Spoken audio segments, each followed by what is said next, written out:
I never thought my marriage would end with a notification sound. I was standing in the back of the Moscone Center's main hall, watching 300 tech executives pretend to care about our revolutionary AI ethics framework presentation, when my phone buzzed against my hip. The irony wasn't lost on me. Here I was, talking about ethics and transparency while my husband was about to destroy my world in 13 words. Harper, this isn't working anymore. I want a divorce. Please don't contact me. I read it twice, then 3 times. The words didn't change. My hands started shaking first, then my legs. I excused myself from the presentation, something about needing to take an urgent call, and found myself in a bathroom stall, staring at a text message that had just obliterated 5 years of my life. Brandon was supposed to be at the Sequoia Capital Investor Retreat in Big Sur. We'd talked about it for weeks. He'd kissed me goodbye that morning, told me he loved me, promised to bring back stories about the redwoods and terrible venture capitalist jokes. That was Thursday. Today was Saturday.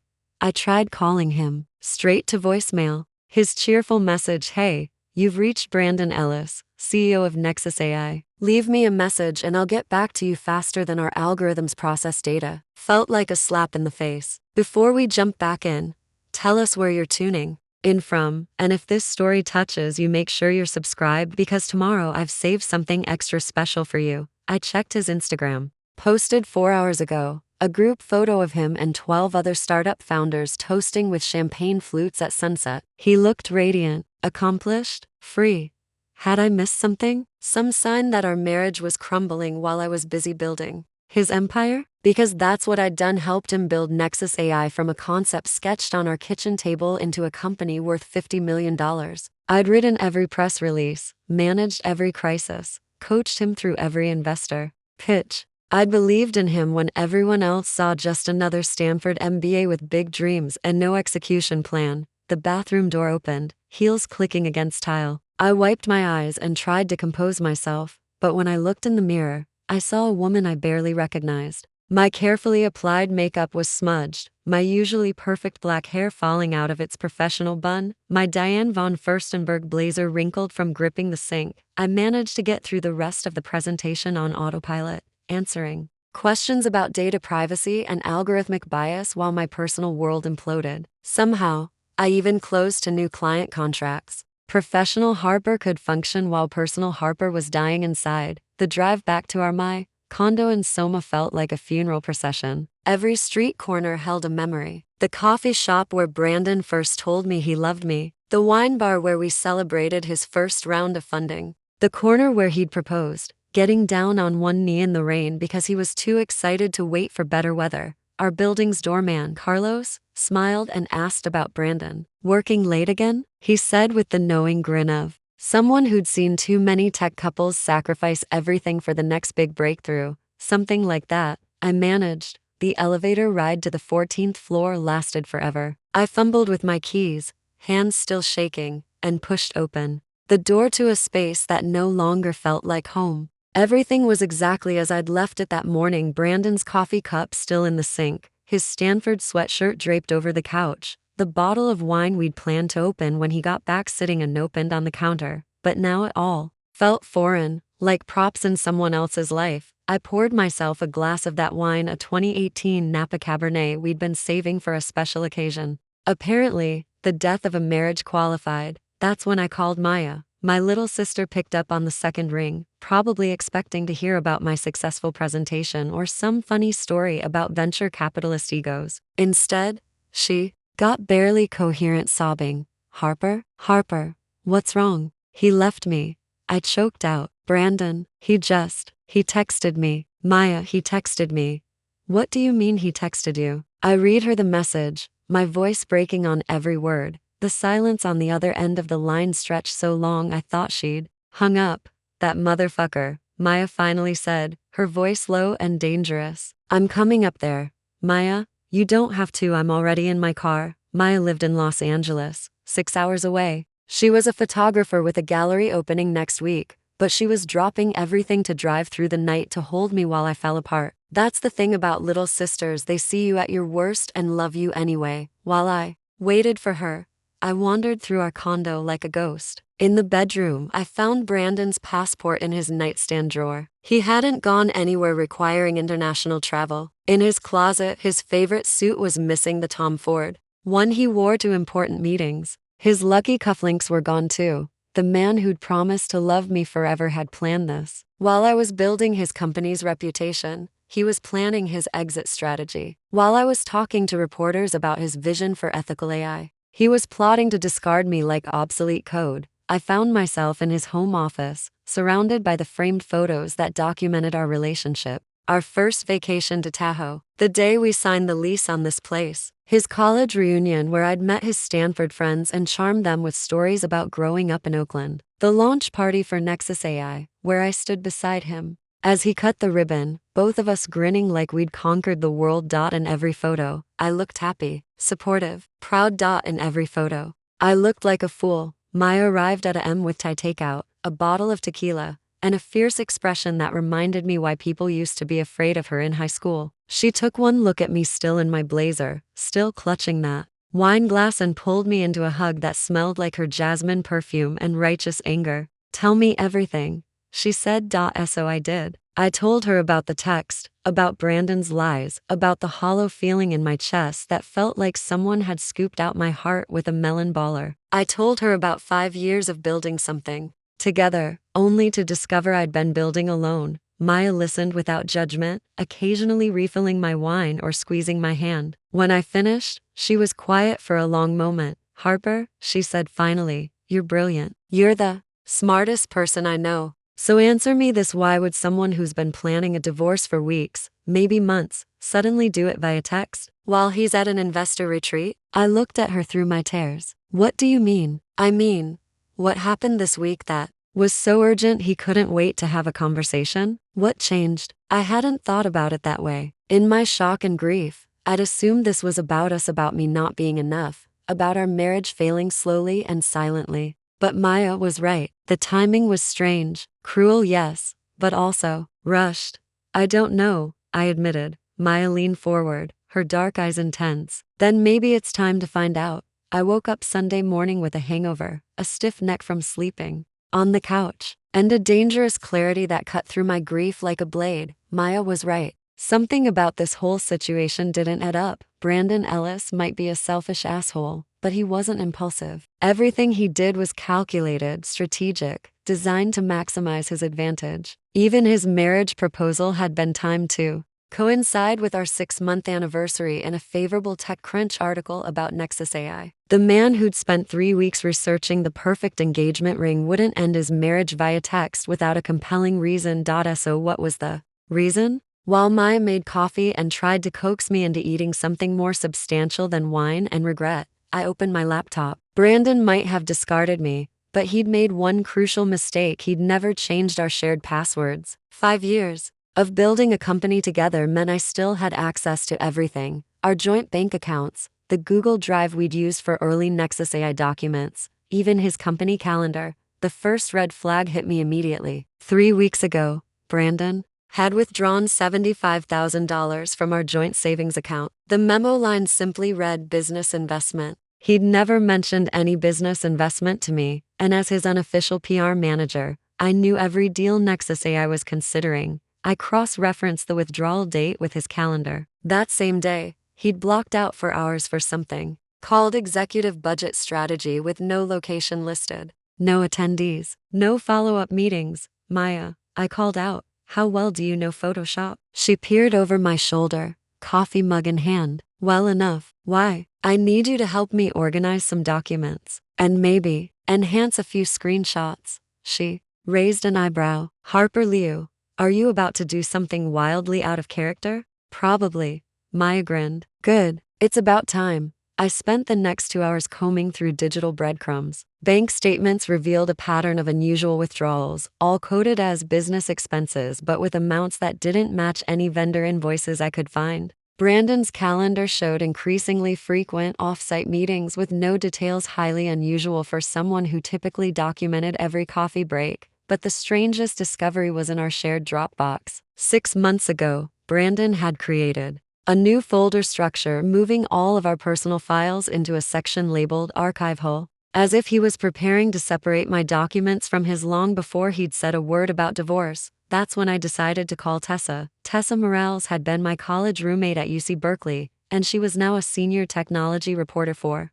The Information, one of the most respected publications in Silicon Valley. She covered the intersection of tech and finance, which meant she knew where all the bodies were buried. If anyone had heard whispers about Brandon or Nexus AI, it would be Tessa. She picked up on the first ring. Harper, how's married life treating you? The irony of the question almost made me laugh. Actually, Tess, that's why I'm calling. Are you somewhere you can talk privately? Her tone shifted immediately. Give me 2 minutes. I heard shuffling, a door closing, then Tessa's voice again, lower and more focused. Okay, I'm in my home office. What's going on? Brandon asked for a divorce yesterday, via text message. Jesus Christ, Harper, I'm so sorry. Are you okay? I'm processing. But Tess, I need to ask you something, and I need you to answer as a reporter, not as my friend. Have you heard anything about Nexus AI? Any rumors? Any whispers? Anything that might explain why Brandon would suddenly want to distance himself from me? There was a long pause. I could practically hear Tessa's journalist instincts kicking in. Harper, you know I can't reveal sources, but off the record, there have been some questions about Nexus AI's financials floating around certain circles. Nothing concrete, just the kind of whispers that make VCs nervous. Some people think your husband's company might be cooking the books. My blood went cold. What kind of cooking? The usual Silicon Valley special, inflating user numbers, padding revenue projections, creative accounting to make the company look more valuable than it actually is. The kind of stuff that can turn a promising startup into a federal case real quick. I thought about those mysterious withdrawals, the coded calendar entries, the sudden urgency of Brandon's departure from our marriage. Tess, I said slowly, hypothetically speaking, if someone wanted to investigate these rumors, what would they need? Hypothetically, bank records, internal emails, documentation of any discrepancies between public statements and private financials. The kind of stuff that's almost impossible to get unless you're already on the inside. I looked around our condo at the laptop that still had access to Brandon's old files, at the financial documents scattered across our coffee table, at 5 years' worth of shared digital history that Brandon had forgotten to lock down, and hypothetically, I continued, if someone found that kind of documentation, what would be the best way to share it with the right people? Tessa was quiet for a moment. When she spoke again, her voice carried the weight of someone who'd seen too many Silicon Valley scandals. Harper, are you telling me what I think you're telling me? I'm not telling you anything yet, but if I were to find something, would you want to see it? Honey, if you've got proof that Brandon Ellis has been running a fraud, that's not just a divorce story. That's a career-ending, SEC investigation, possible criminal charges story. Are you sure you want to go down that road? I thought about the text message that had shattered my world. About 5 years of building something I'd believed was real. About the man who'd looked me in the eye that Thursday morning and told me he loved me while planning to destroy our life together. Yes, I said, I'm sure. Then you're going to need more than just financial records. You're going to need proof of intent. Documentation that shows Brandon knew he was misleading investors. Emails, recorded conversations, anything that demonstrates deliberate deception. And if I find that, then we burn it all down. After I hung up with Tessa, Maya and I spent the rest of Sunday afternoon diving deeper into Brandon's digital footprint. What we found painted a picture of a man systematically preparing for a future that didn't include me. He'd opened a new bank account at a different institution, changed his emergency contact at the doctor's office, even updated his LinkedIn profile to remove any mention of being married. But the most damning discovery was in his email drafts folder. Maya found it while I was in the bathroom, a draft email to his lawyer, dated 2 weeks ago, with the subject line divorce proceedings timeline discussion. The email laid out a strategy for ending our marriage quickly and quietly, with minimal publicity that might affect Nexus AI's upcoming major announcement. What major announcement? I scrolled through Brandon's calendar again, looking for clues. Their next Friday, a meeting labeled board presentation go no-go decision. No other details, but something about the timing felt significant. Maya, I said, I think Brandon's company is about to do something big. Something that required him to clean house first. Like what? I don't know yet, but I'm going to find out. Monday morning arrived gray and cold, typical San Francisco weather that matched my mood perfectly. Maya had reluctantly returned to Los Angeles for her gallery opening, but not before making me promise to call her every few hours and to trust my instincts, even if they're telling me to burn everything down. I called in sick to work the first time I'd used a personal day in 2 years and settled in with my laptop, a pot of coffee, and a growing sense that I was about to uncover something that would change everything. The key turned out to be Brandon's corporate credit card records. I'd forgotten that in the early days of Nexus AI, when the company was just Brandon and a part-time developer working out of our dining room, I'd helped him set up the business banking and credit accounts. My name was still listed as an authorized user on several cards, which meant I could access the statements through our shared banking portal. What I found there made my stomach drop. Over the past 6 months, Brandon had been charging thousands of dollars to hotel rooms, restaurants, and travel that didn't match any business trips I knew about. The Ritz-Carlton in Half Moon Bay, the Auberge du Soleil in Napa Valley, the St. Regis in Los Angeles. All luxury destinations, all charged as executive strategy sessions or client development. But here's what made it damning: every single charge was accompanied by a second room, a second dinner, a second bottle of champagne. Brandon wasn't traveling alone. I cross-referenced the dates with his calendar and found the pattern. Every off-site meeting or investor dinner that had kept him away overnight corresponded with these mysterious dual charges. Someone had been joining him on these trips, someone important enough to warrant 5-star accommodations but secret enough to never appear on his official schedule. The smoking gun came in the form of a PDF receipt I found buried in his email archives. The Fairmont Sonoma, February 14th, Valentine's Day. 2 adjacent rooms, both charged to Nexus AI. The reservation was made for B. Ellis and S. Cruz. S. Cruz. I knew that name. Sienna Cruz was Nexus AI's chief financial officer, hired 8 months ago when the company started preparing for its Series B funding round. She was brilliant, beautiful, and ambitious, the kind of woman who wore red lipstick to board meetings and somehow made profit and loss statements sound seductive. I'd met her at a few company events, always impressed by her sharp intelligence and apparent dedication to the company's success. I'd also noticed the way Brandon looked at her, but I'd dismissed it as professional admiration. Brandon worked with a lot of smart, attractive women in Silicon Valley. I'd trusted him. Clearly, that had been my first mistake. I spent the next hour piecing together the timeline of Brandon's affair. The charges started appearing in December, right around the time Nexus AI hired a big-name auditing firm to prepare for the Series B round. The pattern intensified in January and February, then became more sporadic in March, as if they'd become more careful about leaving paper trails. But the most damning evidence was hiding in plain sight. In March, Sienna had quietly sold a significant portion of her Nexus AI stock options, something I only discovered by cross-referencing her LinkedIn updates with publicly available SEC filings. For a CFO to sell company stock just as the company was preparing for major growth was either remarkably poor timing or remarkably good insider knowledge. I called Tessa immediately. "Tell me you've got something," she said without preamble. "I've got something," I confirmed. "Brandon's been having an affair with his CFO, and she's been dumping company stock. I'm sending you everything right now." I heard typing in the background as Tessa reviewed the documents I'd forwarded. "Holy shit, Harper. This is potentially huge. An affair between the CEO and CFO is bad enough, but if they've been coordinating financial strategies while romantically involved, that's a massive conflict of interest. And if Sienna sold stock based on insider knowledge, it gets worse." I said, "I think Brandon ended our marriage because Nexus AI is about to go public. He needed to distance himself from anyone who might know too much about the company's early financials." "What do you mean?" I took a deep breath. "Tess, I helped build that company. I was there for every late-night strategy session, every investor pitch, every financial projection. I know where the bodies are buried because I helped dig the graves. If Nexus AI's financials don't add up, I'm one of the few people who would be able to prove it. And now you're motivated to do exactly that."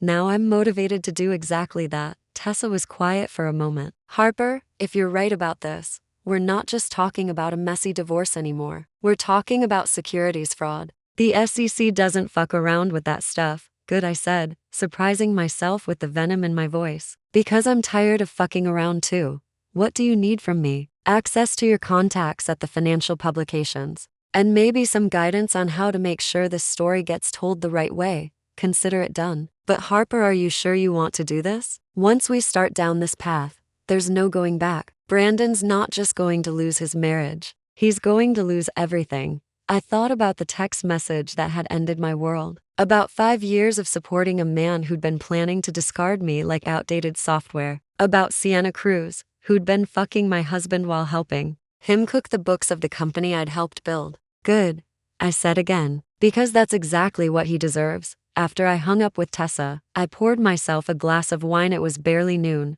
but desperate times called for desperate measures and started planning my next move. I had proof of the affair, evidence of suspicious financial activity, and access to historical documents that could potentially expose years of questionable business practices. But I needed more than circumstantial evidence. I needed a smoking gun. I needed to find out what Brandon's major announcement was going to be, and I needed to find out fast. That's when I remembered Victor Chang. Victor was the venture capitalist who'd led Nexus AI's series of funding round 2 years ago. He was also Brandon's former mentor and one of the most respected voices in Silicon Valley. If anyone knew what Brandon was planning, it would be Victor. More importantly, if anyone had the power to stop it, it would be Victor too. I found his contact information in my old email archives and drafted a message before I could lose my nerve. Victor, I hope this email finds you well. I'm writing regarding some concerns I have about Nexus AI's financial practices and Brandon's recent behavior.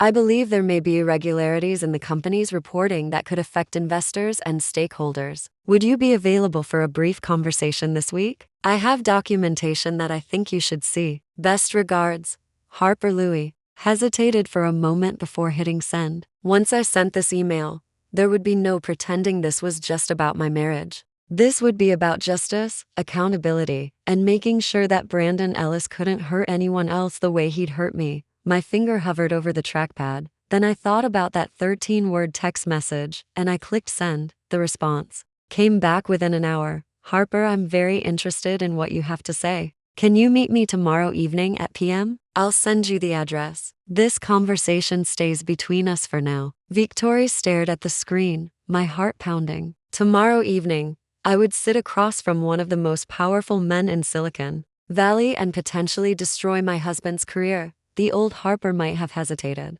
The old Harper might have wondered if she was going too far, if destroying Brandon's life was really worth satisfying her need for revenge. But the old Harper had believed in fairy tales and happy endings. The old Harper had trusted that love and loyalty meant something. The new Harper knew better. The new Harper was ready for war. Tuesday morning arrived with the kind of crisp clarity that only comes after making a decision you can't take back. I'd sent the email to Victor Chang, and there was no pretending this was just about my broken heart anymore. This was about exposing the truth, whatever the cost. Tessa called me at a.m., her voice tight with excitement and something that might have been concern. Harper, I've been digging into Nexus AI all night, and what I found is going to blow your mind. Can you get to my office in an hour? I'll be there in 30 minutes. The information's San Francisco office occupied the top floor of a sleek building in Soma, all glass walls and exposed brick that screamed serious journalism with startup sensibilities. Tessa met me at the elevator, looking like she'd been up all night, which, knowing her, she probably had. Coffee first, she said, leading me to a corner conference room that overlooked the Bay Bridge. Then I'm going to show you something that's going to make you very, very angry. She slid a thick folder across the table. I spent the night calling every source I have in the venture capital world. Turns out, your husband has been a very busy boy. I opened the folder to find a collection of printed emails, financial documents, and what looked like internal memos from various investment firms. The top document was a summary Tessa had typed up, titled The Nexus AI Deception, a Timeline. Start with that, she said, settling into her chair with a coffee cup that read, Trust me, I'm a journalist. The timeline was devastating. According to Tessa's research, Brandon had been preparing for an IPO filing for the past 6 months, timing it to coincide with what he was calling a revolutionary breakthrough in AI ethics. Ironically, the same presentation I'd been giving when he ended our marriage. But here's where it got interesting. Multiple sources suggested that Nexus AI's financial projections were wildly optimistic, potentially fraudulently so. Keep reading, Tessa said when she saw my expression. The next section detailed something called creative revenue recognition, a practice where Brandon had been booking potential future earnings as current revenue, making the company appear far more profitable than it actually was. Even worse, he'd been inflating user engagement numbers by counting automated bot interactions as genuine human activity. This is, I started, fraud, Tessa finished. Textbook securities fraud. If he takes this company public with these numbers, he's not just lying to investors, he's committing federal crimes. I thought back to conversations Brandon and I had had over the past year. Late-night strategy sessions where he'd mentioned optimizing our metrics and presenting our best case scenarios. I'd assumed he was talking about normal startup marketing speak, the kind of aspirational language every entrepreneur used to attract investors. Now I realized I'd been listening to a man plan a con. There's more, Tessa said, flipping to another section. Remember how you said Victor Chang was Brandon's original mentor? Well, according to my sources, Victor quietly removed himself from Nexus AI's board of advisors 3 months ago. No public announcement, no explanation, just gone. Why would he do that? Because Victor Chang didn't get where he is by being associated with fraud. My guess? He started asking questions Brandon couldn't answer, so Brandon started freezing him out. And when Victor realized what was happening, he distanced himself before it could blow back on his reputation. I felt a cold certainty settle in my stomach. Tess, what if that's why Brandon ended our marriage? Not because he fell out of love with me, but because he knew this was all going to come crashing down eventually. What if he was cutting ties with anyone who could implicate him? Tessa leaned back in her chair, studying my face. Harper, think about it. You helped build that company from the ground up. You were there for every early investor meeting, every financial projection, every strategic decision. If someone started investigating Nexus AI's books, you'd be one of the first people they'd want to interview, and a bitter ex-wife might be very motivated to tell the truth. Exactly. But a devoted spouse would be more likely to stay quiet, especially if it meant protecting the family's financial future. By divorcing you now, Brandon eliminates a potential witness and cuts you off from any legal protection spousal privilege might provide. The pieces were falling into place with sickening clarity. Brandon hadn't left me for Sienna Cruz, at least not entirely. He'd left me because I was a liability, someone who knew too much and might eventually become a threat to his carefully constructed empire of lies. There's one more thing, Tessa said, sliding another document across the table. I managed to get a copy of Nexus AI's draft IPO filing. It's scheduled to be submitted to the SEC next Monday. I stared at the document. Next Monday was less than a week away. Once that filing goes through, Tessa continued, Brandon becomes a very wealthy man. And once the stock goes public, unwinding this fraud becomes infinitely more complicated. Right now, it's just private investors who get hurt. After the IPO, it's thousands of public shareholders. What happens to the people who invest in the IPO if the company collapses? They lose everything. Retirement funds, college savings, everything. Regular people invest in what they think is the next big tech success story. I thought about my own parents, who'd called me excitedly last month to tell me they'd asked their financial advisor about buying Nexus AI stock when it went public. They were proud of their daughter and wanted to support the company she'd helped build. The idea that Brandon's fraud could wipe out my parents' savings made my hands shake with rage. So what do? I asked. We stop him, Tessa said simply. But we need proof. Real, documented, undeniable proof that will hold up in court. And with the SEC, right now, we have circumstantial evidence and educated guesses. We need smoking guns. I'm meeting with Victor Chang tonight. Good. If anyone knows where the bodies are buried, it's him. But Harper, Tessa's expression grew serious. Once we cross this line, there's no going back. Brandon isn't just going to lose his company. He's going to lose his freedom. Are you prepared for that? I thought about the text message that had shattered my world. About 5 years of building something I'd believed was real, only to discover I'd been a useful tool in someone else's con game. About all the innocent investors who would lose their savings if Brandon's fraud succeeded. Yes, I said, I'm prepared for that. That evening, I met Victor Chang at a small wine bar in the Mission District called Terroir. the kind of place where serious conversations happened in dimly lit corners and nobody bothered to eavesdrop because everyone had their own secrets to protect. Victor was already waiting when I arrived, sitting at a table in the back with his hands wrapped around a glass of red wine. He looked older than I remembered, his salt and pepper hair more salt than pepper now, but his eyes were as sharp as ever. "Harper," he said, standing to shake my hand. "Thank you for reaching out. Please sit." I'd prepared for this conversation all afternoon, rehearsing what I wanted to say and how I wanted to say it. But now, sitting across from one of the most powerful men in Silicon Valley, I felt the weight of what I was about to do. "Victor, I want to start by saying that I'm not here as Brandon's wife. I'm here as someone who's concerned about Nexus AI's practices and the potential impact on investors." He nodded slowly. "I appreciate the clarification. What do you have?" I opened my laptop and pulled up the files I'd organized. Bank records showing Brandon's suspicious withdrawals, credit card statements documenting his affair with Sienna Cruz, email drafts revealing his timeline for divorce proceedings, the pattern of financial irregularities Tessa had uncovered. Victor reviewed everything methodically, his expression growing darker with each document. "How long have you known about the affair?" he asked finally.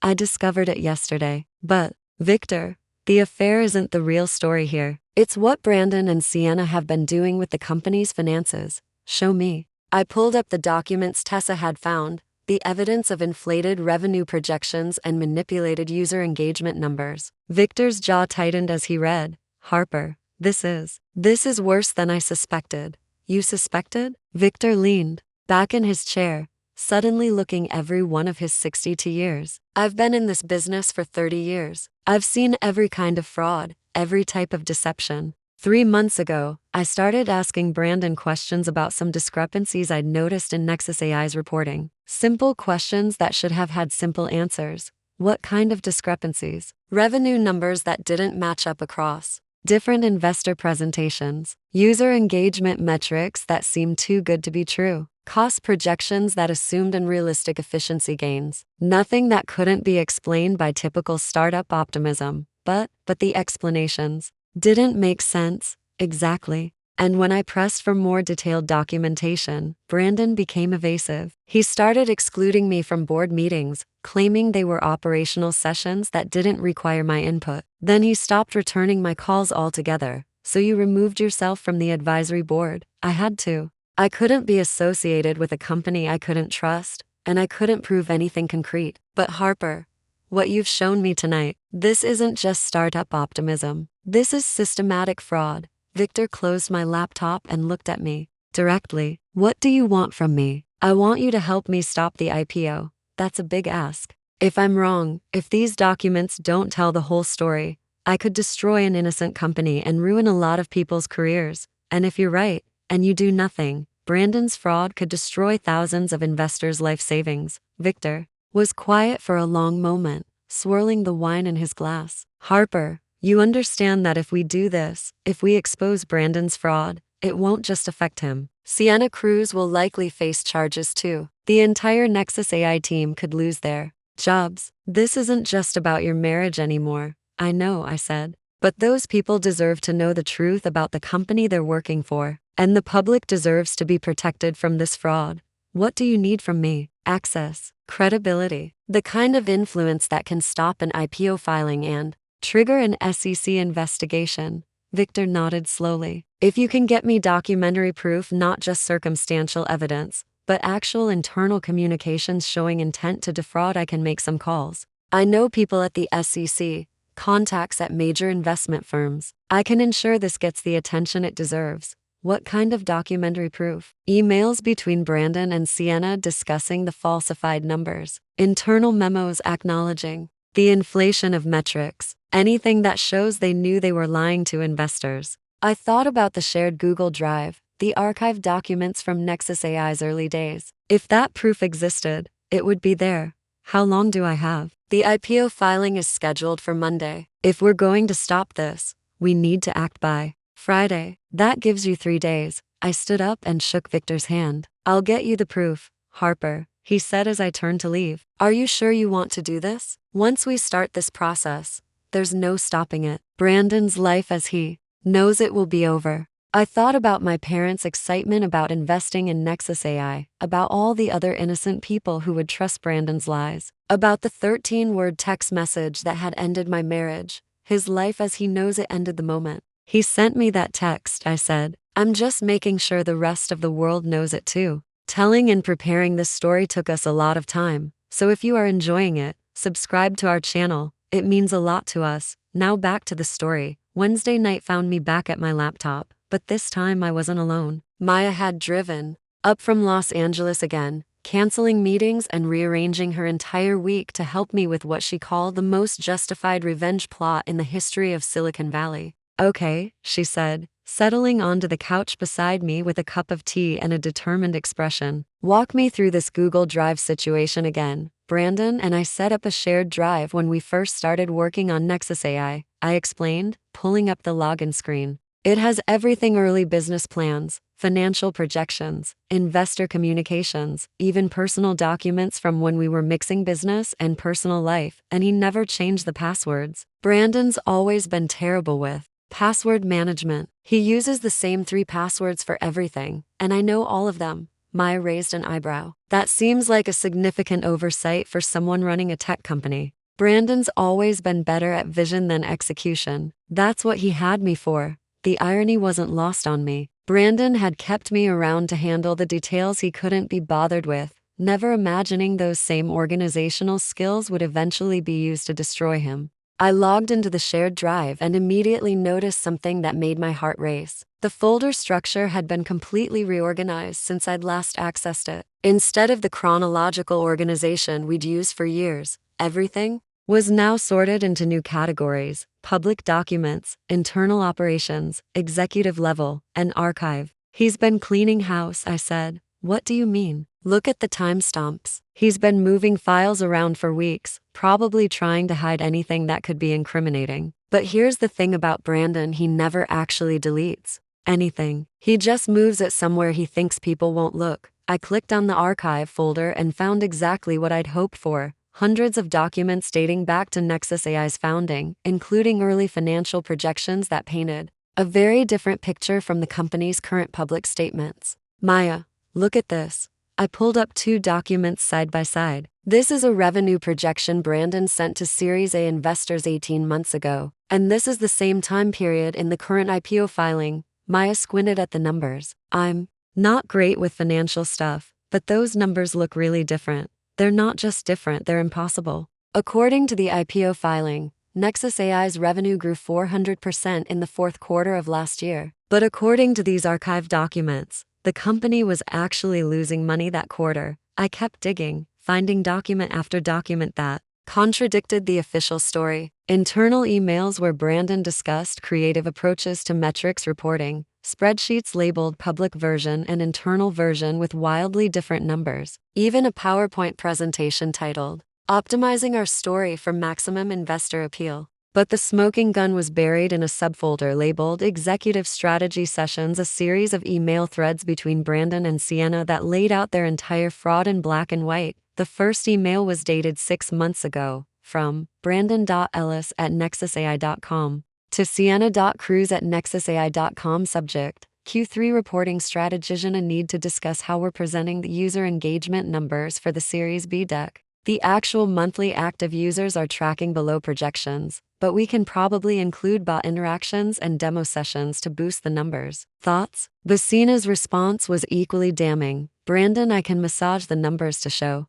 180% growth if we include all automated interactions as user engagement. Technically not lying since bots are users, just not human ones. We'll prepare 2 versions of the metrics, one for internal planning, one for investor presentations. The email thread continued for pages, documenting months of deliberate deception. They discussed inflating revenue by booking potential future contracts as current earnings. They planned to hide development costs by reclassifying them as marketing investments. They even talked about timing the divorce to minimize potential legal complications. That last part hit me like a physical blow. From brandon.ellis@nexusai.com to sienna.cruz@nexusai.com. Subject: Personal timelines need to accelerate our personal timeline. Legal says spousal privilege could be an issue if this goes to court. better to handle the Harper situation before IPO filing. Can you book us a room in Big Sur for the weekend? Need to be seen publicly establishing distance.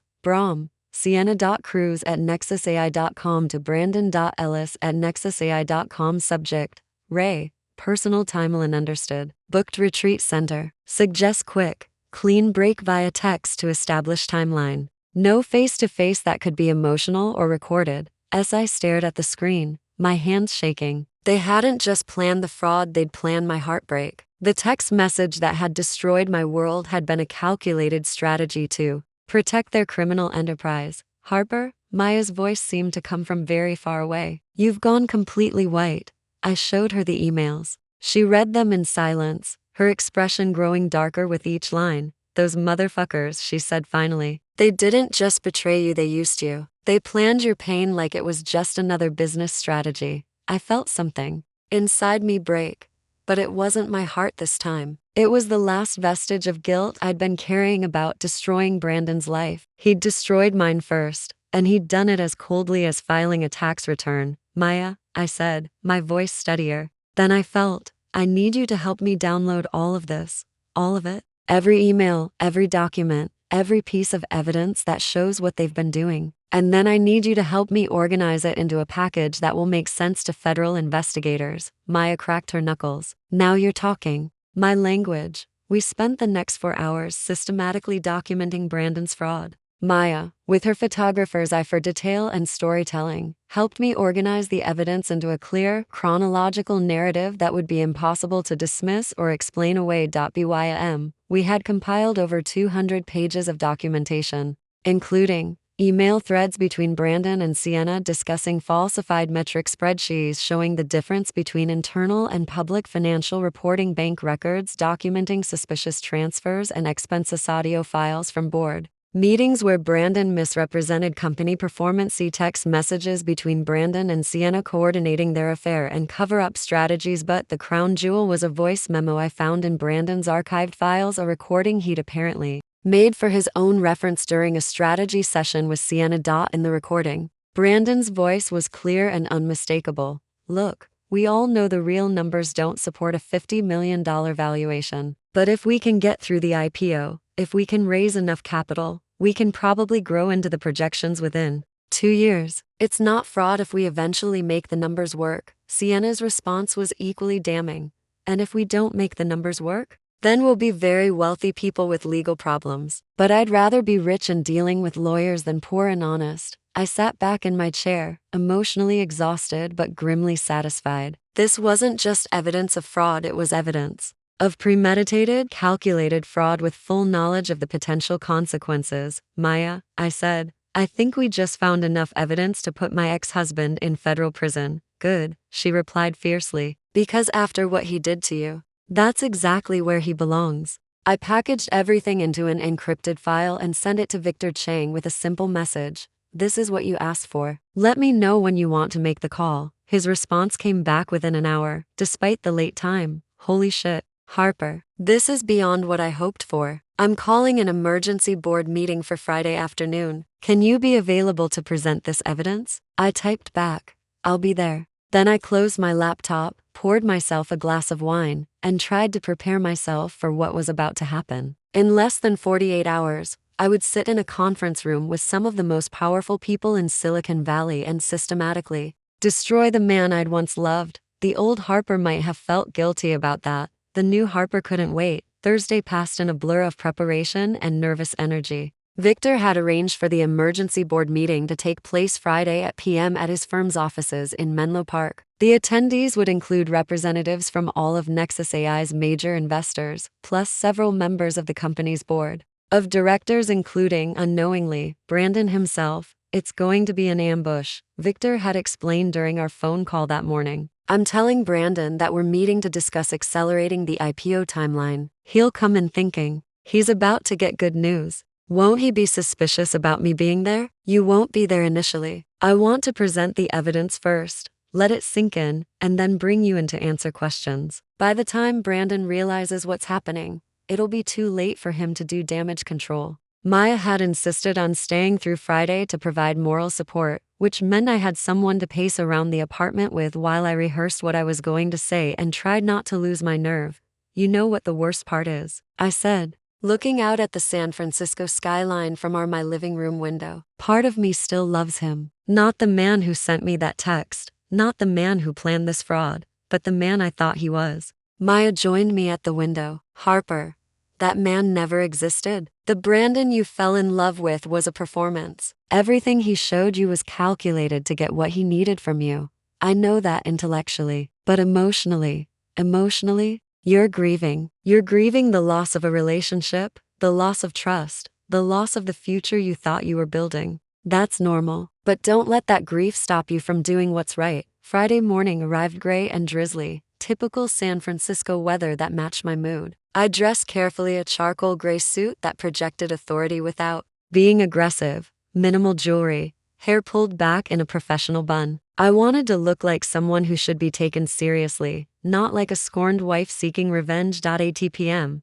I drove to Menlo Park in my Tesla, a car Brandon had insisted we buy to project the right image for a tech power couple. The irony wasn't lost on me that I was using his status symbol to deliver his downfall. Victor's venture capital firm occupied a sleek building on Sand Hill Road, the epicenter of Silicon Valley money and power. The lobby was all glass and steel, with abstract art that probably cost more than most people's annual salaries. I checked in with the receptionist and was escorted to a small conference room where Victor was waiting. "Harper," he said, standing to shake my hand. "How are you feeling?" "Terrified and determined in equal measure." "Good. That's exactly how you should feel." He gestured to a laptop set up on the conference table. "I've loaded all the evidence you provided onto our secure presentation system. The other investors are gathering in the main conference room now. Brandon should arrive any moment." "What did you tell him exactly?" "That several investors had concerns about the IPO timeline and wanted to discuss acceleration strategies. I implied that we were worried about market timing and wanted to move faster. So he thinks this is good news. He thinks this is the best news possible." A room full of investors eager to make him rich. 20 minutes later, Victor's assistant knocked on our door. "Mr. Chang, they're ready for you in conference room A." This was it. Victor picked up the laptop. "Harper, I want you to wait here until I call for you. Once I present the evidence, I'll ask you to join us to answer questions. Are you ready?" "I'm ready." He paused at the door. "For what it's worth, Harper, what you're doing takes real courage. A lot of people in your position would just take the divorce settlement and walk away. A lot of people in my position wouldn't have access to this evidence." "True, but having access to evidence and using it are two different things. You're choosing to protect people you've never met from fraud that could destroy their financial futures. That's not revenge, that's justice." After Victor left, I sat alone in the small conference room, listening to the muffled sounds of conversation. From down the hall, I couldn't make out words, but I could hear the rhythm of Victor's presentation, the occasional question from an investor, and what sounded like increasingly agitated responses from Brandon. My phone buzzed with a text from Maya. "How are you holding up? Remember, you're the hero of this story, not the villain." I was typing back a response when Victor's assistant appeared in the doorway. "Miss Liu, Mr. Chang would like you to join the meeting now." I followed her down a hallway lined with photos of successful startups and IPO celebrations, the dreams that Brandon had been willing to destroy with his fraud. The main conference room was exactly what I'd expected. A long table surrounded by serious-looking men and women in expensive suits, floor-to-ceiling windows overlooking the Silicon Valley hills, and the unmistakable tension of a deal gone wrong. Brandon was sitting at the far end of the table, his face pale and his usually perfect hair disheveled. When he saw me walk in, his expression shifted from confusion to recognition to pure rage. "What the hell is she doing here?" he demanded. Victor remained calm. "Harper is here to answer questions about the evidence she provided." "Evidence that documents systematic fraud at Nexus AI." "Evidence?" Brandon's voice cracked slightly. "What evidence?" "This is my ex-wife trying to destroy my company out of spite." "Actually," said a woman I recognized as Sarah Chen from Greylock Partners, "this appears to be documented proof that you've been lying to investors for months. Would you like to explain these email exchanges with your CFO?" She slid a printed copy of the emails I'd found across the table. Brandon glanced at them and went even paler.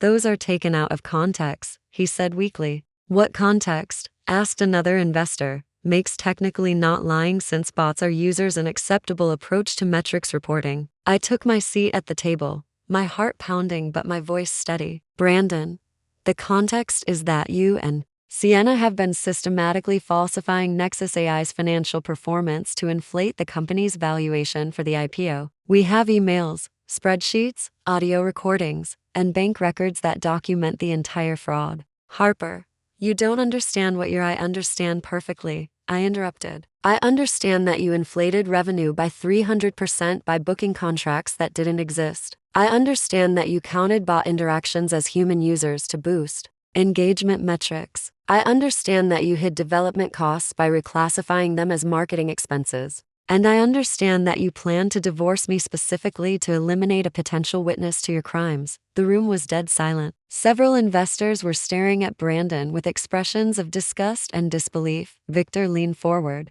Brandon, we've also discovered that you've been using company funds to finance personal expenses, including your affair with Sienna Cruz. That's embezzlement on top of securities fraud. This is insane, Brandon said, but his voice lacked conviction. Harper, you're destroying everything we built together. No, I said, surprised by how calm I sounded. You destroyed everything we built together the moment you decided to turn it into a criminal enterprise. I'm just making sure you don't destroy anyone else. Sarah Chen spoke up again. Brandon, we need to discuss next steps. First, the IPO filing is obviously canceled. Second, we'll need to conduct a full audit of Nexus AI's finances. Third, we're obligated to report this evidence to the SEC. You can't do this, Brandon said desperately. You'll destroy the company, destroy everything we've worked for. You destroyed the company when you decided to commit fraud, Victor replied coldly. We're just cleaning up the mess. Brandon's eyes found mine across the table. For a moment, I saw not the confident CEO or the calculated manipulator, but the man I'd fallen in love with 5 years ago, scared, desperate, and finally understanding the consequences of his choices. Harper, he said quietly, please, don't do this. You did this, I replied. The moment you sent me that text message, you made this inevitable. Victor closed his laptop. Brandon, I suggest you contact your attorney. You're going to need one. The conference room erupted in controlled chaos as soon as Victor finished speaking. Investors huddled in small groups, speaking in urgent whispers about damage control and legal liability. Phones appeared as people started making calls to lawyers, accountants, and crisis management specialists, but Brandon just sat there, staring at me with an expression I'd never seen before, a mixture of rage, betrayal, and something that might have been grudging respect. Harper, he said, his voice barely audible over the commotion, you have no idea what you've just done. I know exactly what I've done, I replied. I've stopped you from defrauding thousands of innocent investors. You've destroyed a company that employed 47 people. You've ruined careers, destroyed dreams I've exposed the truth about. A company built on lies, I interrupted. Those 47 employees deserve to know they're working for criminals. Those investors deserve to know their money was funding fraud. Brandon stood up abruptly, his chair scraping against the polished floor. This isn't over. Yes, it is, Victor said, looking up from his phone. Brandon, I just spoke with contacts at the SEC. They're opening a formal investigation effective immediately. You and Sienna Cruz should expect to be contacted by federal agents within the week. The color drained from Brandon's face. You called the SEC already? I called the SEC the moment Harper showed me the evidence. This isn't a negotiation, Brandon. This is justice. Sarah Chen approached our end of the table, her expression grim. Brandon, Greylock is immediately pulling our investment and calling in our loans. Based on what we've seen today, we have no choice but to protect our position. As is Andreessen Horowitz, added another investor. We cannot be associated with securities fraud. One by one, every investor in the room announced their intention to withdraw funding and distance themselves from Nexus AI. Brandon watched his empire crumble in real time, his face cycling through disbelief, anger, and desperation. Wait, he said desperately. We can fix this. We can restate the financials, adjust the projections. Brandon, Victor said with something approaching pity. You can't fix fraud by committing more fraud. It's over. That's when my phone rang. The caller ID showed Sienna Cruz. Harper, Victor said, noticing my phone, would you mind putting that on speaker? I hesitated for a moment, then answered and hit the speaker button. "Hello, Sienna? Harper?" Sienna's voice filled the conference room, tight with panic. "Where's Brandon? He's not answering his phone, and I just got a call from our legal department saying the SEC is asking questions about Nexus AI's financials." The room went completely silent. Brandon's eyes widened as he realized what was happening. "Sienna," I said calmly, "Brandon's here with me and the investors. Would you like to explain to everyone why the SEC might be interested in Nexus AI's financials?" There was a long pause on the other end of the line. What do you mean?" "I mean the emails between you and Brandon discussing falsified metrics. The spreadsheets labeled public version and internal version. The voice recording where Brandon admits the company's valuation is inflated by fraud." Another pause, longer this time. When Sienna spoke again, her voice was barely a whisper. "How did you, Harper? What did you do?" "I told the truth." "Oh, my God." Sienna's breathing became audible over the phone. "Brandon, are you there? Brandon, tell me she's lying." Brandon stared at the phone for a long moment, then leaned forward. "Sienna, hang up. Don't say anything else. Call your lawyer." "Brandon, what's happening?" "The SEC hang up," Brandon shouted. "Call your lawyer right now." The line went dead. Victor looked around the room with satisfaction. "Well, that was enlightening. I think we can safely say that call will be part of the evidence file." Brandon slumped back in his chair, all the fight gone out of him. "Harper, why? After everything we built together, why did you have to destroy it all?" For the first time since this whole ordeal began, I felt something other than anger or determination. I felt sad not for Brandon, but for the naive woman I'd been just a week ago, who'd believed in fairy tales and happy endings. "Brandon," I said quietly, "you destroyed everything the moment you decided to build your empire on lies. I just made sure the truth came to light before you could hurt anyone else. But I loved you," he said, and for a moment, I almost believed him. "No," I replied. "You loved what I could do for you. You loved having someone smart enough to help you build your company but loyal enough to never question your methods. You loved having a partner who would support your dreams without demanding honesty in return." "That's not true." "Then explain the emails about timing our divorce to minimize legal complications. Explain why you and Sienna discussed the best way to break my heart to protect your fraud." Brandon opened his mouth to respond, then closed it. Again, there was nothing left to say. Victor stood up and addressed the room. "Ladies and gentlemen, I think we've accomplished what we came here to do. The evidence has been presented to all relevant parties, the SEC has been notified, and Nexus AI's fraudulent IPO has been stopped. I suggest we all contact our legal teams and prepare for what's likely to be a very thorough federal investigation." As the investors filed out of the conference room, several stopped to shake my hand or offer words of support. Sarah Chen paused beside my chair. "Harper," she said, "what you did today was incredibly brave. You saved a lot of people from losing their life savings." I just told the truth. In Silicon Valley, sometimes that's the bravest thing you can do. When the room was finally empty except for Victor, Brandon, and me, an uncomfortable silence settled over us. Brandon sat staring at his hands, occasionally glancing up at me with an expression I couldn't read. "Harper," Victor said gently, "you should go. Let Brandon process this on his own." I stood up and gathered my purse, but paused at the door. There was something I needed to say, something that had been building inside me all week. "Brandon," I said, turning back to face him, "I want you to know that I didn't do this out of revenge. I did it because it was right. Because the Brandon I fell in love with would never have committed fraud, never have hurt innocent people, never have planned someone's heartbreak like a business strategy." He looked up at me, his eyes red-rimmed with exhaustion and defeat. "The Brandon you fell in love with was never real, Harper.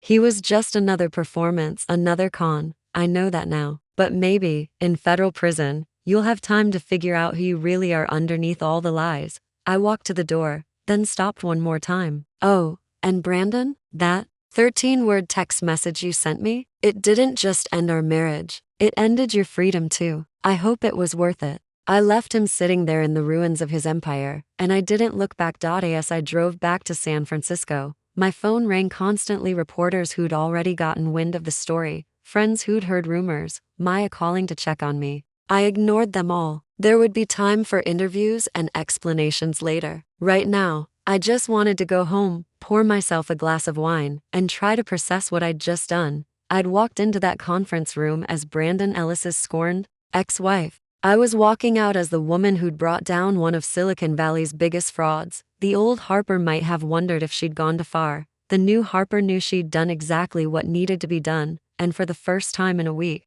That felt like enough. The first news alert appeared on my phone at 6:47 a.m. Saturday morning, just 12 hours after I'd walked out of that Menlo Park conference room. Breaking. Nexus AI IPO canceled amid fraud allegations. I was still in bed, having fallen into the first real sleep I'd had in a week, when my phone started buzzing incessantly. Text messages, missed calls, email notifications, the digital avalanche of a story that was about to consume my life. Maya poked her head into my bedroom, holding 2 cups of coffee and wearing an expression that was equal parts excitement and concern. "Harper, you need to see this," she said, handing me a mug and her laptop. The story was everywhere. TechCrunch, The Information, Wall Street Journal, Bloomberg. Every major tech and financial publication had picked up the news. But the article that made my stomach drop was Tessa's piece in The Information, published at a.m. with the headline, "The Woman Who Pulled the Plug: How Harper Liu Exposed Silicon Valley's Latest Fraud." I scrolled through the article with growing horror and grudging admiration. Tessa had managed to tell the entire story: my marriage, the divorce text, the investigation, the evidence, while somehow making me sound like a hero instead of a vengeful ex-wife. She'd interviewed Victor Chang, several of the investors from yesterday's meeting, and even managed to get quotes from former Nexus AI employees who'd been suspicious of Brandon's methods. But it was the ending that really got to me. In an industry built on disruption and innovation, Harper Liu disrupted the most dangerous innovation of all: the normalization of fraud as a path to success.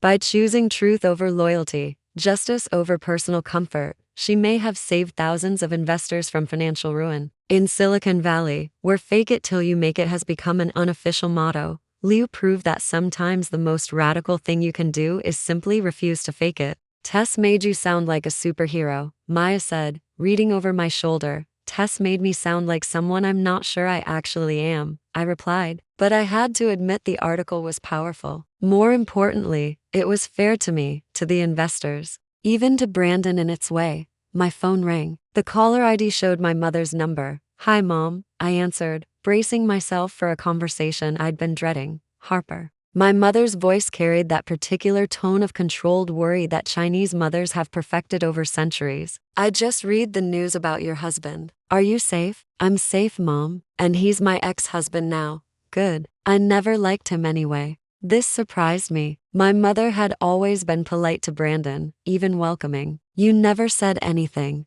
You loved him." What was I supposed to say? But Harper, a man who builds his success on lies, will always choose lies over love. "I'm proud of you for choosing truth." I felt tears welling up, the first real tears I'd cried since this whole ordeal began. "Mom, I might have destroyed 47 people's jobs. The company is probably going to collapse." "Harper, listen to me. You did not destroy those jobs. The fraud destroyed those jobs. You just made sure the destruction happened before more innocent people got hurt. That's the difference between justice and revenge." After I hung up with my mother, I spent the rest of Saturday watching my story spread across the internet like wildfire. The responses were mixed.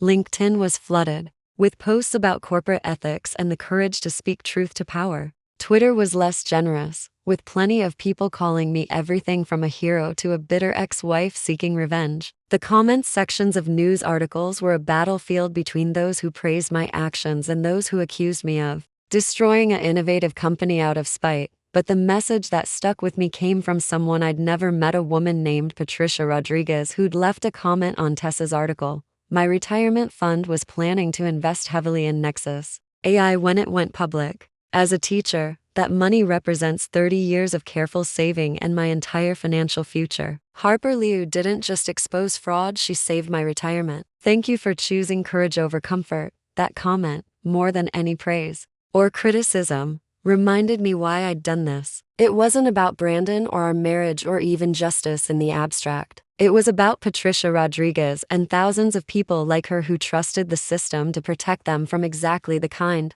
of fraud Brandon had been planning. Sunday brought more news, and none of it was good for Brandon. The SEC had fast-tracked their investigation, Federal agents had raided Nexus AI's offices, and several employees had already agreed to cooperate with investigators in exchange for immunity. Sienna Cruz had been arrested Saturday night on charges of securities fraud and conspiracy, but perhaps most damaging was the story that broke Sunday afternoon in the Wall Street Journal. Someone, probably a disgruntled employee, had leaked internal Slack messages from Nexus AI's executive team, including conversations where Brandon and Sienna openly discussed their creative accounting methods and joked about selling investors a dream instead of a company. The Slack messages painted a picture of a toxic corporate culture where fraud wasn't just tolerated, it was celebrated. Employees had been pressured to inflate metrics, hide problems, and present false information to investors. Several former employees were quoted in the article saying they'd been looking for ways to blow the whistle but hadn't known how to safely do it. By Sunday evening, Nexus AI was finished. The company announced it was ceasing operations immediately, all employees were being terminated, and the office lease was being surrendered. Brandon's 10-year dream of building a tech empire had collapsed in less than 72 hours. I should have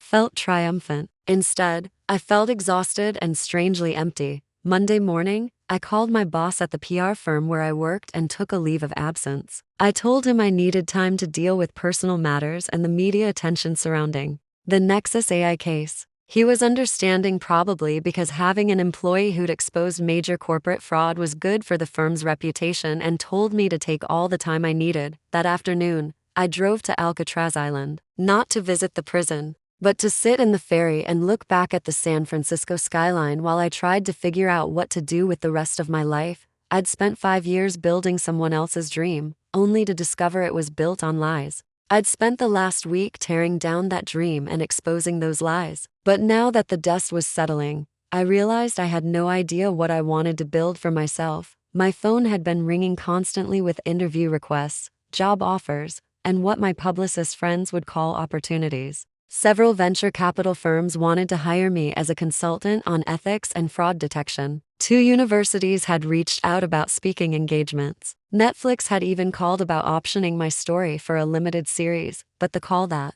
surprised me most came Tuesday afternoon from Victor Chang. "Harper," he said, "I have a proposition for you. Can we meet for coffee?" We met Wednesday morning at Blue Bottle Coffee in the Mission, the same neighborhood where I'd first agreed to help him expose Brandon's fraud. Victor looked tired but determined, like a man who'd made a difficult decision and was ready to act on it.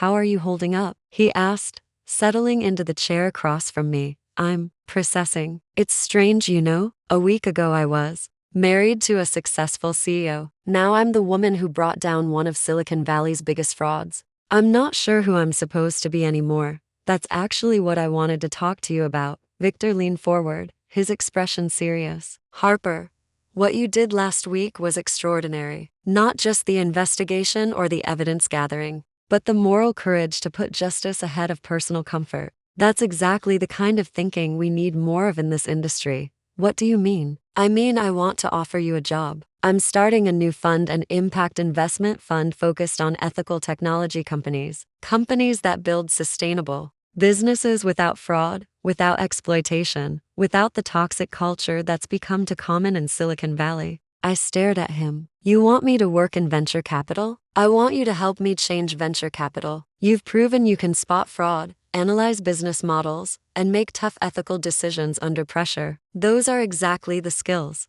we need to evaluate investment opportunities and guide founders toward building companies the right way." "Victor, I don't have an MBA. I don't have finance experience. I'm a PR executive who got lucky with a fraud investigation. You're a PR executive who chose truth over comfort, who protected innocent investors from a multi-million-dollar fraud, and who did it all while dealing with personal betrayal that would have destroyed most people. Harper, you didn't get lucky, you did the work." I sipped my coffee, trying to process what he was offering. What would this job actually involve? Due diligence on potential investments, with a focus on ethical practices and sustainable business models. Mentoring founders on building transparent, accountable companies. Working with our portfolio companies to implement strong governance and ethical frameworks. Essentially, helping us invest in the kinds of companies Silicon Valley should be building instead of the kinds it has been building. And you think I'm qualified for that? I think you're the most qualified person I know for that.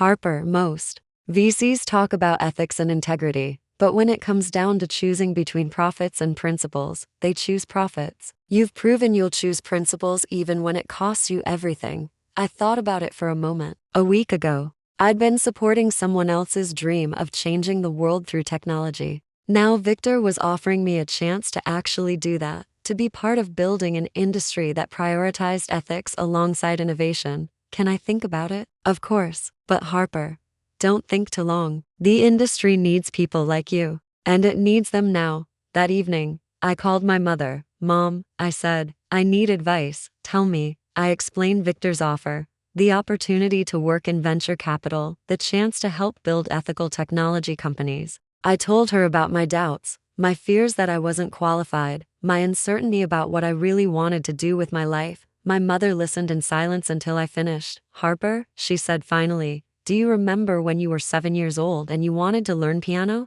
Vaguely. You practiced every day for 6 months, but you were convinced you weren't good enough. You kept saying you didn't have natural talent, that other kids were better, that you should quit. Do you remember what I told you? Not really. I told you that talent is what you're born with, but skill is what you choose to build. You can't control talent, but you can control effort. And effort, applied consistently over time, will beat talent almost every time. What does that have to do with this job offer? Harper, you weren't born knowing how to investigate corporate fraud. You weren't born understanding securities law or venture capital. But when you needed those skills, you built them. You learned what you needed to learn, you did what needed to be done, and you succeeded at something most people would consider impossible. She paused, and I could hear her making tea in the background. This Victor Chang, he's not offering you this job because you're qualified. He's offering it because you're the kind of person who becomes qualified when it matters. That's much rarer than you think.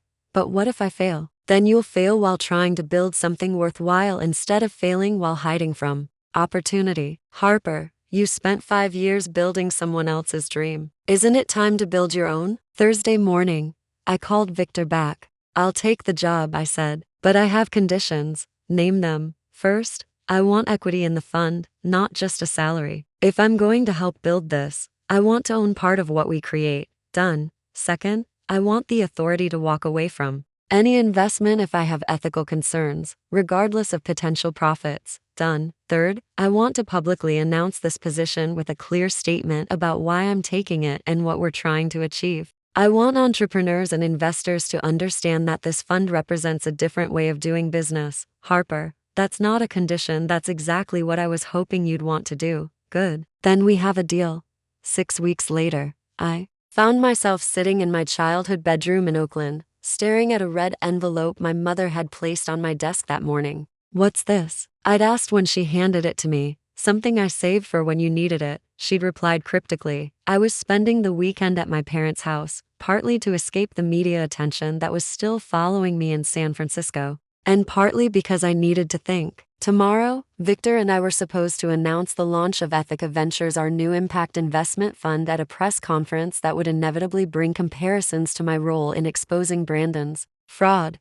The transition from reluctant whistleblower to venture capitalist had been surreal. For the past month, I'd been immersed in crash courses on finance, legal structures, and investment analysis. Victor had connected me with some of the best minds in ethical investing, and I'd spent countless hours learning how to evaluate not just the financial potential of startups, but their social impact and moral foundation. But tonight, alone in the room where I'd once dreamed about my future, I was having doubts again. I opened the red envelope. Inside was a letter in my mother's careful handwriting, dated 3 years ago. My dearest Harper, if you are reading this, it means you have reached a moment in your life where you must choose between safety and purpose, between comfort and growth. I am writing this during your 3rd anniversary celebration with Brandon, watching you glow with happiness as you talk about the company you are building together. I hope that company brings you everything you dream of. But if it doesn't, if life takes you in directions you never expected, I want you to remember something your grandmother told me when we came to America. She said,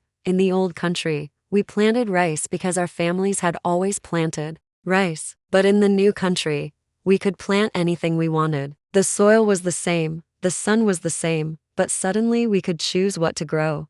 Harper, you have always had the soil and the sun, intelligence, integrity, courage, compassion. You can grow anything you want in that garden. Don't let anyone else tell you what to plant. When you choose your next step, choose it with both hands. Choose it with your whole heart. Choose something worth growing. All my love. Momi sat there for a long time, holding the letter and thinking about gardens and choices and the difference between being planted somewhere and choosing to grow. My phone buzzed with a text from Victor.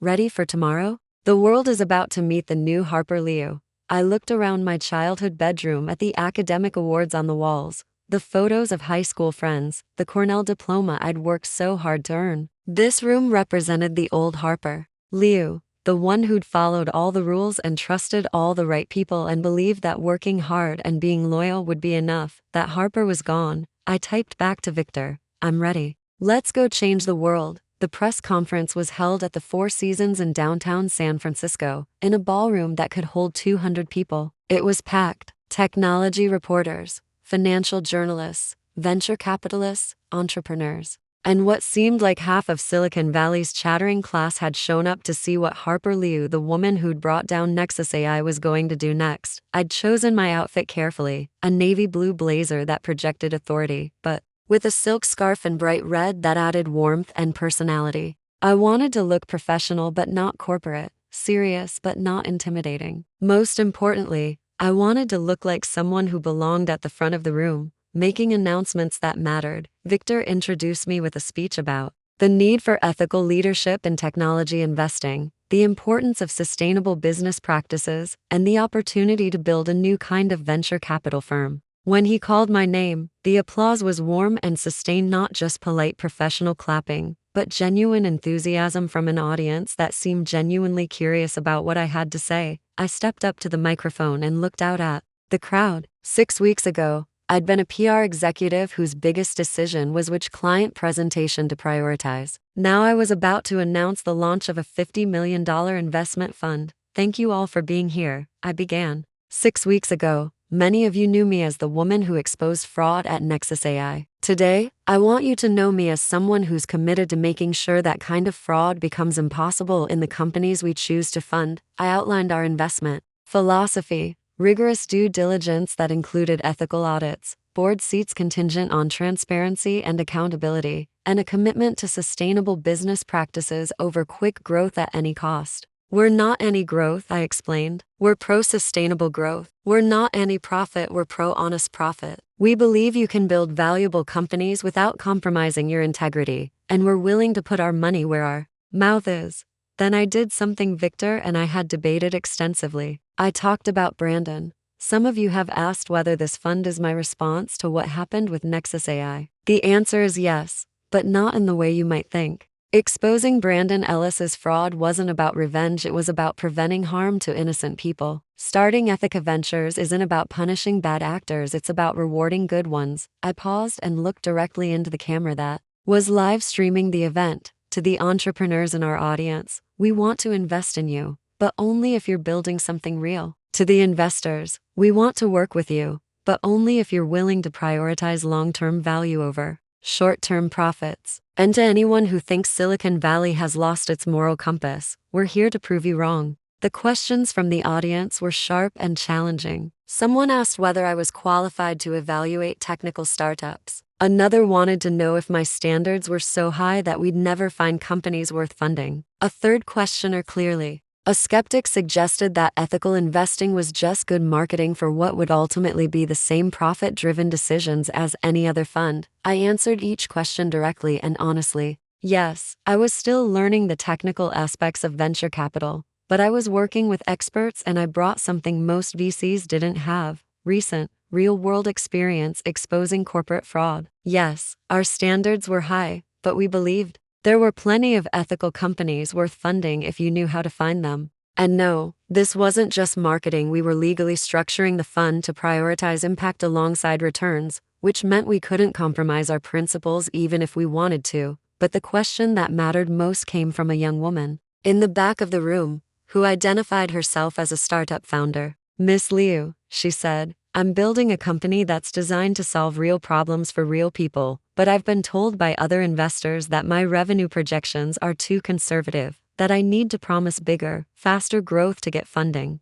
What would you say to founders who feel pressure to exaggerate their potential in order to attract investment? I smiled. This was exactly why we were doing this. I would say, come talk to us, I replied. Because we'd much rather invest in a founder who makes conservative projections and beats them than one who makes aggressive projections and misses them. Sustainable growth beats unsustainable promises every single time. The applause after that answer was the loudest of the day. After the press conference, I found myself surrounded by entrepreneurs, investors, and reporters who wanted to continue the conversation. But the interaction that meant the most to me was with Patricia Rodriguez, the teacher whose comment on Tessa's article had helped me understand the real impact of my actions. She'd driven up from Los Angeles to attend the press conference, and she found me during the reception afterward. Miss Liu, she said, extending her hand. I'm Patricia Rodriguez. I left a comment on one of the articles about you and Nexus AI. I remember your comment, I said, taking her hand. It meant more to me than you can imagine.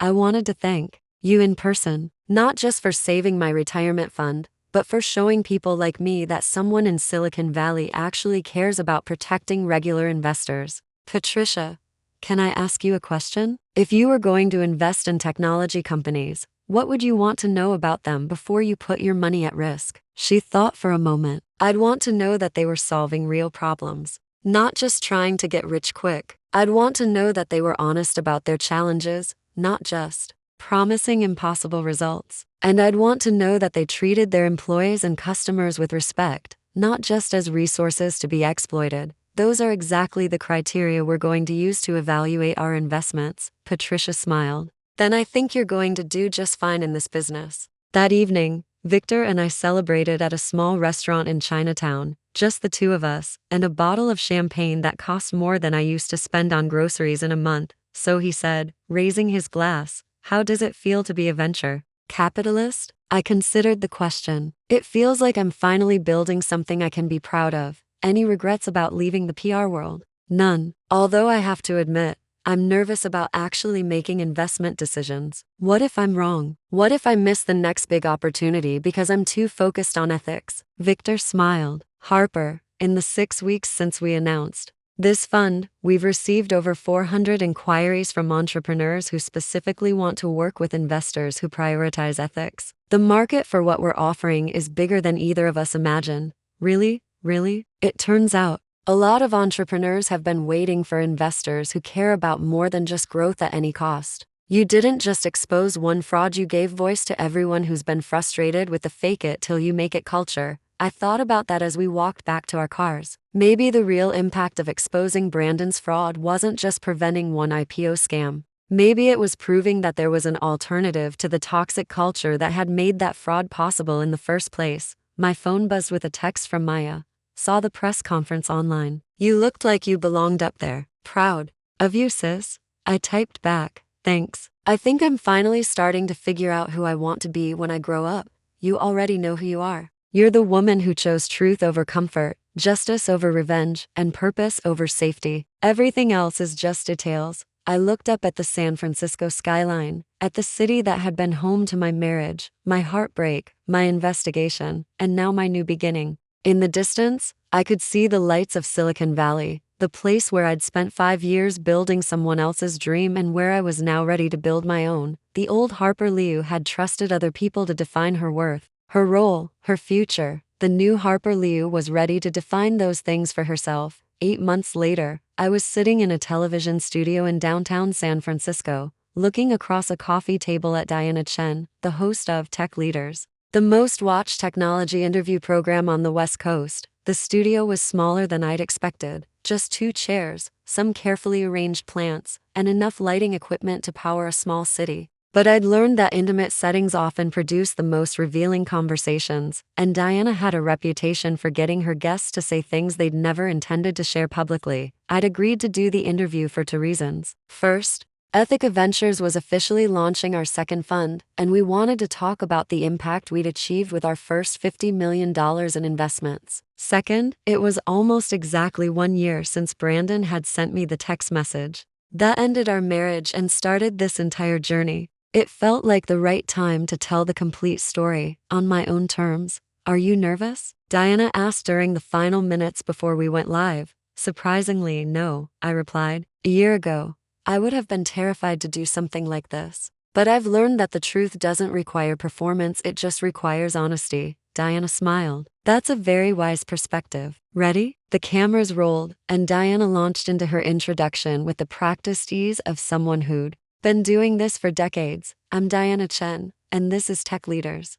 Today, I'm joined by Harper Liu, the founder and managing partner of Ethica Ventures, one of Silicon Valley's fastest-growing impact investment funds. A year ago, Harper was known as the woman who exposed the massive fraud at Nexus AI and helped bring down one of the tech industry's most celebrated CEOs. Today, she's become one of the most influential voices in ethical technology investing. Harper, welcome to the show. Thank you for having me, Diana. Let's start at the beginning. A year ago, you were married to Brandon Ellis, the CEO of Nexus AI. You were working in public relations, building what you thought was a life together. Then everything changed with a single text message. Can you take us back to that moment? I'd told this story dozens of times over the past year to investigators, to reporters, to investors, to entrepreneurs. But somehow, sitting in that studio chair, it felt like I was telling it for the first time. I was at a tech conference, giving a presentation about AI ethics. I began. The irony of that wasn't lost on me later. I was literally talking about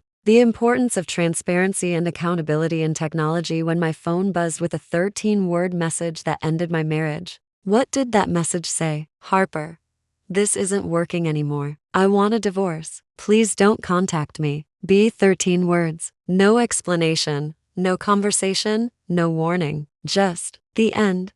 What was your immediate reaction? Shock, disbelief. I tried calling him, but he wouldn't answer. I thought maybe there was some kind of emergency, some crisis I didn't know about. It never occurred to me that the crisis was me, that I had become a liability he needed to eliminate. Diana leaned forward. When did you realize that the divorce wasn't really about your marriage? When I started investigating. I'm not someone who accepts easy answers, especially when they don't make sense. The timing of Brandon's decision, the way he did it, the fact that he was at an investor retreat when he sent the text, none of it added up to a man who'd simply fallen out of love. So you started digging. I started looking for the truth. And what I found was that Brandon hadn't just been lying to me about our marriage, he'd been lying to everyone about his company. I walked Diana through the investigation, the evidence I'd uncovered, the decision to contact Victor Chang, and the confrontation that brought down Nexus AI. But I tried to focus on the lessons rather than the details, the principles rather than the personal drama. Harper, Diana said when I finished, some people have suggested that what you did was an act of revenge, that you destroyed your ex-husband's company because he hurt you personally. How do you respond to that? This was the question I'd been preparing for all year. Diana, if this had been about revenge, I would have taken the divorce settlement and moved on with my life. Revenge is easy. You hurt someone because they hurt you, and you both end up damaged. What I did was harder than revenge. I chose justice over comfort, truth over loyalty, and the welfare of strangers over my own emotional satisfaction. Can you explain the difference? Revenge is about balancing the scales of personal pain. Justice is about preventing that pain from spreading to innocent people. If I had stayed quiet, Brandon's fraud would have gone public, thousands of investors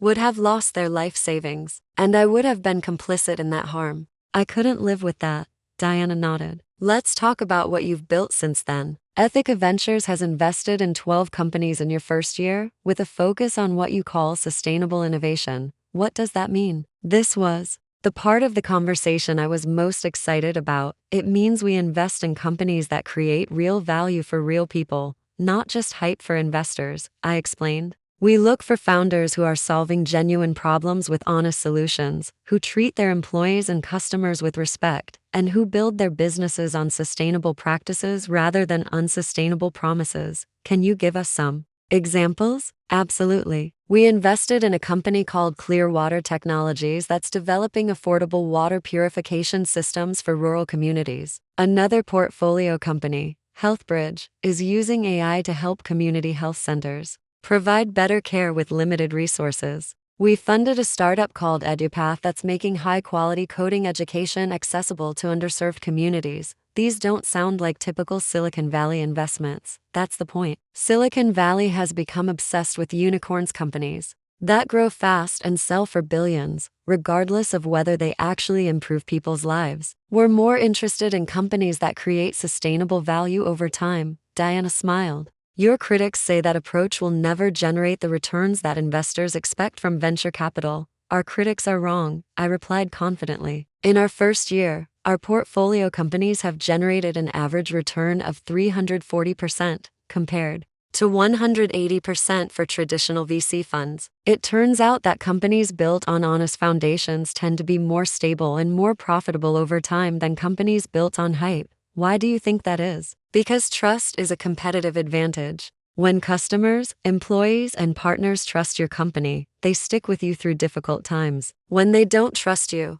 they leave at the first sign of trouble. Companies that prioritize ethics and transparency build deeper, more sustainable relationships with all their stakeholders. Diana paused to look at her notes. Harper, you're 32 years old. You've been in venture capital for less than a year, and you're already managing a $100 million fund. You've been featured on the cover of Forbes, Fortune, and Fast Company. Time magazine named you one of their next generation leaders. How has this rapid rise to prominence affected you personally? I thought about the question carefully. The success had been overwhelming at times, but it had also been deeply satisfying in ways I hadn't expected.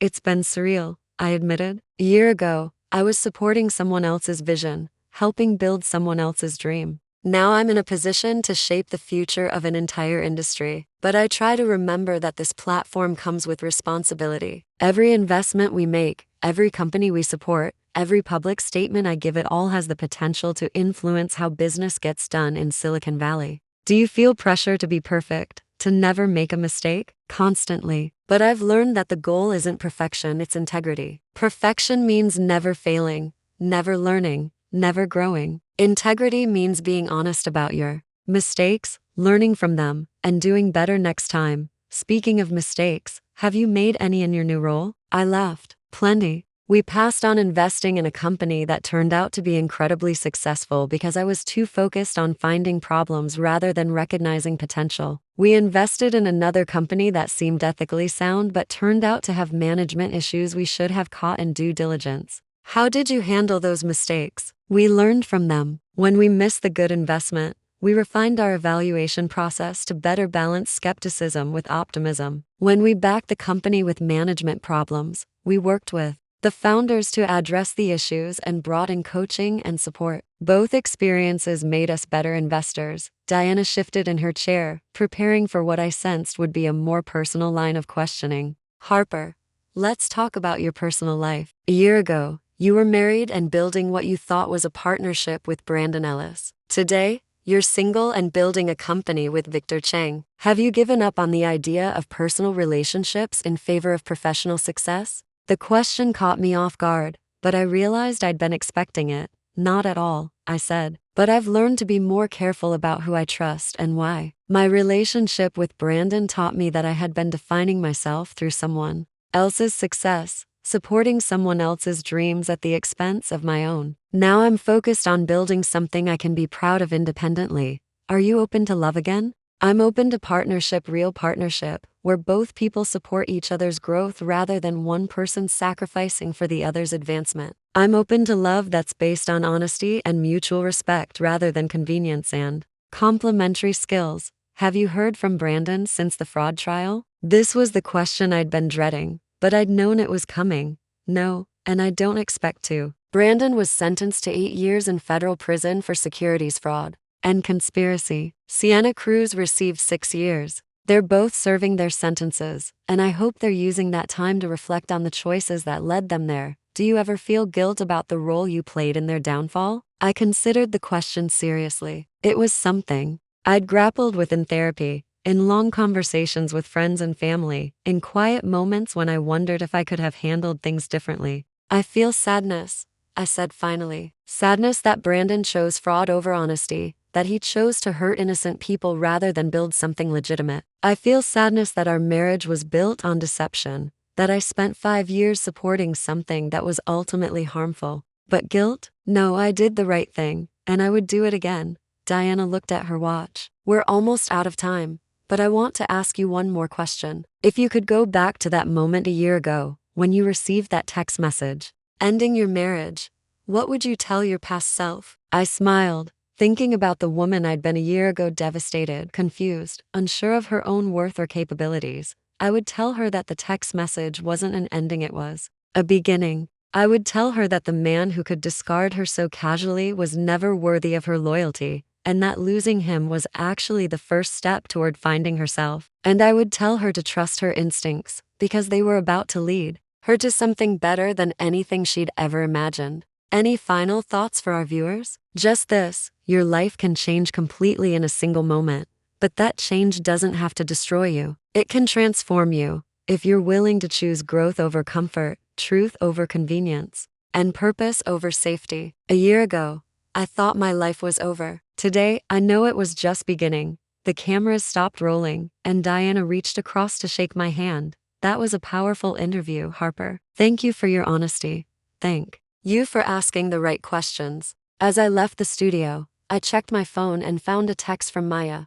Watch the interview live. You looked like exactly who you were meant to be. Love you, sis. I walked out into the San Francisco afternoon, into air that smelled like ocean and possibility. My car was parked 2 blocks away, and I decided to walk instead of calling a ride. I wanted to feel the city around me, to process the conversation I'd just had and think about the future I was still building. A Tia crosswalk. I paused to look up at the building where my old PR firm was located. I could see the conference room where I used to spend late nights preparing presentations for clients who often cared more about perception than reality. It felt like looking at someone else's life. My phone rang. Victor Chang. Harper, I just watched the interview. You were magnificent. Thank you. How did the team like it? They loved it. But more importantly, we've received 17 new inquiries from entrepreneurs who want to work with us, and 3 major institutional investors have asked about contributing to our next fund. That's incredible. It's the Harper Liu effect. You've become the face of ethical investing in Silicon Valley. Are you ready for that responsibility? I thought about the question as I continued walking toward my car. A year ago, I would have been terrified by that kind of responsibility. Today, it felt like exactly what I was meant to do. Yes, I said, I'm ready. Good. Because I have some ideas for Fund 3 that I think you're going to love. As I hung up and got into my car, I realized that I was genuinely excited about the future for the first time in years. Not because someone else had promised me happiness, but because I was building something worthwhile with my own hands. I started the engine and pulled into traffic, heading back to the office where I had work to do, companies to evaluate, and entrepreneurs to support. I was driving toward a future I was creating for myself, one investment at a time, one honest conversation at a time, one ethical decision at a time. The woman who had received that devastating text message a year ago was gone. In her place was someone stronger, wiser, and more purposeful, someone who had learned that the best revenge isn't destroying your enemy, but building something so meaningful that their betrayal becomes irrelevant. I turned on the radio and smiled. As I drove through the city where I'd lost everything and found myself, the new Harper Liu was just getting started. Up next, we have 2 more incredible stories that are waiting for you. Just click the image you want to watch and it will take you there. If you enjoyed this video, make sure to subscribe. It would mean a lot.